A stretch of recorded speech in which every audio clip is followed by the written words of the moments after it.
Hello friends, स्वागत है आपका हमारे यूट्यूब चैनल में। आज इस वीडियो में हम भारतीय इतिहास के संबंध में कुछ जानकारी प्राप्त करेंगे कि किस प्रकार से इतिहास का एक क्रमिक अध्ययन किया जाए जिससे इतिहास के ऊपर एक बेहतर समझ विकसित की जा सके और परीक्षा में आने वाले सभी क्वेश्चनों का आंसर हम आसानी से दे पाएँ। तो आज इस वीडियो में हम इसके कुछ टॉपिक के बारे में चर्चा करेंगे। तो आइए शुरू करते हैं। सबसे पहले हम जानेंगे कि इतिहास क्या होता है। तो भूतकाल या अतीत की घटनाओं का जो वर्णन होता है या अध्ययन होता है वो इतिहास कहलाता है। इतिहास का जनक हेरोडोटस को कहा जाता है। हमने काफ़ी जगह इसको पढ़ा है। तो इतिहास को अध्ययन के लिए हम 4 भागों में बांटकर इसका अध्ययन करते हैं। पहले प्राचीन भारत का इतिहास, दूसरे नंबर पे मध्यकालीन भारत का इतिहास, फिर आधुनिक भारत का इतिहास और 4 नंबर पे आता है स्वतंत्रता के उपरांत भारत का इतिहास। इन सभी के बारे में हम एक एक करके आगे आने वाले वीडियो में डिस्कस करेंगे। तो आज के इस वीडियो में हम प्राचीन भारत के इतिहास से संबंधित जानकारी प्राप्त करेंगे। तो प्राचीन भारत के जो इतिहास है उसको अध्ययन करने के लिए हम निम्न टॉपिकों को समझेंगे या निम्न टॉपिक को समझने के बाद हम प्राचीन भारत के इतिहास पे एक समझ बना पाएंगे। तो सबसे पहले आता है इसमें पाषाण काल, जिसे पत्थर का युग भी कहा जाता था। उस समय जब मनुष्य बिल्कुल आदि मानव के रूप में था, उस समय को पाषाण काल कहा जाता है। फिर इसके बाद आता है सिंधु घाटी की सभ्यता, जिसे हड़प्पा सभ्यता भी कहा जाता है। यह सभ्यता भारत की प्राचीनतम सभ्यता है, सबसे प्राचीन सभ्यता है और विश्व की प्राचीनतम सभ्यताओं में से एक है सिंधु घाटी की सभ्यता। इसके बाद हम पढ़ेंगे वैदिक काल, जिसमें हम ऋग्वैदिक काल व उत्तर वैदिक काल, फिर महाजनपद काल। इस समय के अंतर्गत हम पढ़ेंगे कि किस प्रकार एक व्यवस्थित राजतंत्रात्मक व्यवस्था विकसित हुई। इस के अंतर्गत हम हर्यक वंश, शिशुनाग वंश, नंद वंश आदि के संबंध में पढ़ेंगे। फिर धार्मिक आंदोलन के संबंध में हम बौद्ध व जैन धर्म के बारे में अध्ययन करेंगे। फिर मौर्य काल, चंद्रगुप्त मौर्य व अशोक से संबंधित इस अध्याय में हम जानकारी प्राप्त करेंगे। फिर मौर्योत्तर काल में हम कुषाण वंश आदि के संबंध में जानकारी प्राप्त करेंगे। फिर गुप्त काल में हम समुद्रगुप्त, चंद्रगुप्त द्वितीय, इसी तरह गुप्तोत्तर काल, इसमें हर्षवर्धन से संबंधित जानकारी हम प्राप्त करेंगे। और फिर पूर्व मध्यकाल यानी मध्यकालीन भारत से पहले का जो लगभग पहले का इतिहास है वो पूर्व मध्यकाल के अंतर्गत हम इसमें पढ़ेंगे। तो आज हम सबसे पहले शुरू करते हैं पाषाण काल, स्टोन एज। स्रोतों के आधार पर पाषाण काल को 3 भागों में बांटा गया है। जो हमें स्रोत प्राप्त हुए हैं उनके आधार पर पाषाण काल को 3 भागों में बांटा गया। एक तो प्रागैतिहासिक काल, आदि ऐतिहासिक काल, ऐतिहासिक काल। प्रागैतिहासिक काल तो वह समय है जिसके कोई लिखित साक्ष्य नहीं मिले हैं, सिर्फ पुरातत्व के जो अवशेष हमें खुदाई से मिले हैं उसके आधार पर इस समय का अनुमान लगाया जाता है कि किस प्रकार की उस समय दिनचर्या रही होंगी, क्या जीवन था उस समय के जो मनुष्य था उसका।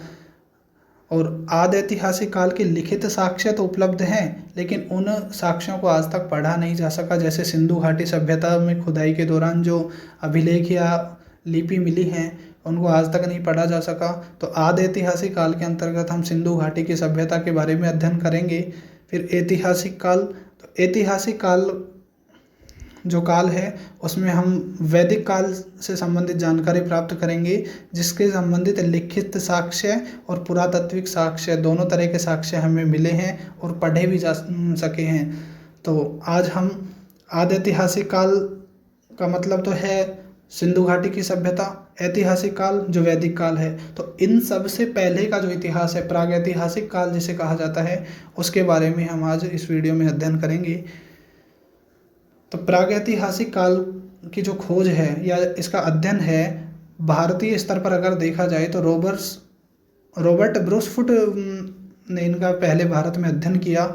और विश्व स्तर पर अगर देखा जाए तो 1820 में जर्गिनस थॉमसन ने प्रागैतिहासिक काल को समझने के लिए 3 युगों में बांटकर इसको समझाया कि पाषाण काल, और जिसे पत्थर का युग कहा जाता है, इस समय मनुष्य बिल्कुल आदि मानव के रूप में था। उसके पास शिकार करने के लिए कोई औजार नहीं थे।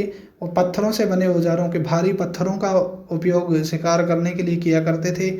उसके बाद जैसे जैसे मनुष्य को धातु का ज्ञान हुआ, जैसे कांसा और लोहा, तो कांस्य वाले युग जो तांबा का युग था उसे ताम्र युग या कांस्य युग, और इसके बाद लोहे की जैसे जानकारी प्राप्त हुई तो वह लोह युग। तो इस अध्याय में हम जानेंगे कि किस प्रकार से आदि मानव से आधुनिक मानव का सफ़र तय हुआ। आदि मानव जो था किस प्रकार धीरे धीरे आविष्कार करता हुआ या किस प्रकार जानकारी प्राप्त करता हुआ आधुनिक मानव में परिवर्तित हुआ। तो पाषाण काल को समझने के लिए, पाषाण काल जो था वो 3 भागों में बटा हुआ था। एक तो पूरा पाषाण काल, जो सबसे पहले का पाषाण काल था या शुरुआती पाषाण काल है, उसे पूरा पाषाण काल कहा जाता है, जो बहुत ही एक लंबा काल पीरियड था, बहुत ही लंबा समय था पूरा पाषाण काल का। लगभग देखा जाए तो 25 लाख ईसा पूर्व से 10,000 ईसा पूर्व तक का जो समय है वो पूरा पाषाण काल का माना जाता है।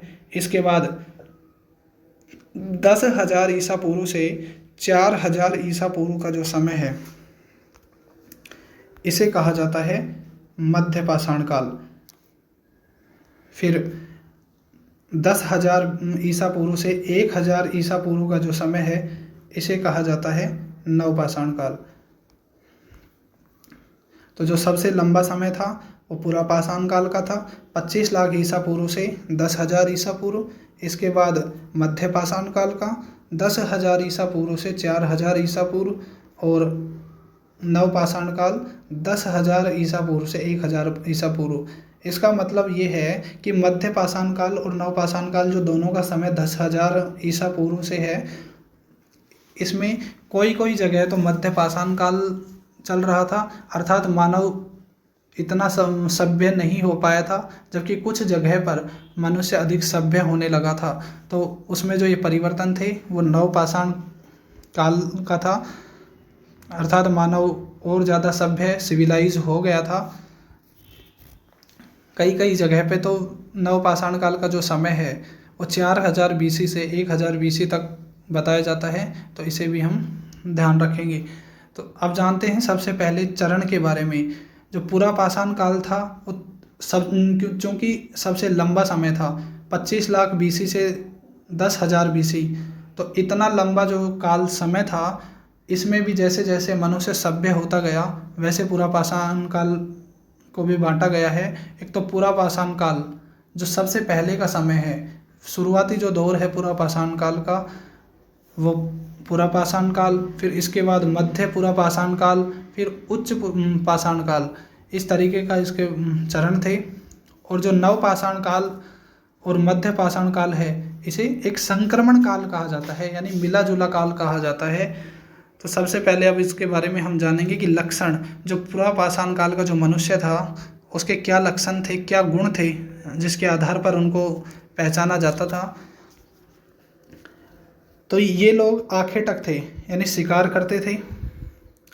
खाद्य संग्राहक, भोजन को संग्रह करने के लिए एक स्थान से दूसरे स्थान पर भटकते रहते थे। कृषि और पशुपालन की इन लोगों को जानकारी नहीं थी, अर्थात इस समय जो मनुष्य था बिल्कुल ही आदि मानव के रूप में था। इसके बाद जो मध्य पाषाण काल है उसका मनुष्य शिकारी तो था, अर्थात शिकार करके पेट भरता था, भोजन के संग्रह के लिए एक स्थान से दूसरे स्थान पर भी जाता था। लेकिन इस दौर में मनुष्य ने पशुपालन की शुरुआत कर दी थी। पूर्ण तरीके से मनुष्य पशुपालन नहीं करने लगा था, लेकिन पशुपालन की शुरुआत उसने कर दी थी और पहला पालतू जानवर कुत्ते को बनाया।